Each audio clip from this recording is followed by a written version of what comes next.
सम्झी वठो हे ॻाल्हियूं त डॉक्टर तव्हांखे सिहतमंद न ठाहे सघंदो आहे। कोई बि फिटनेस ट्रेनर तव्हांखे सनो न करे सघंदो आहे। कोई बि टीचर तव्हांखे इंटेलिजेंट न ठाहे सघंदो आहे।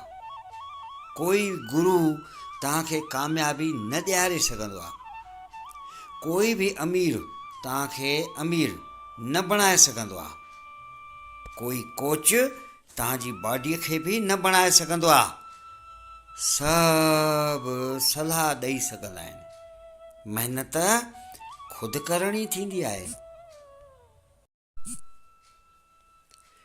परे थियण में ई परखिया वेंदा आहिनि रिश्ता। अखियुनि जे साम्हूं त सभई वफ़ादार हूंदा आहिनि,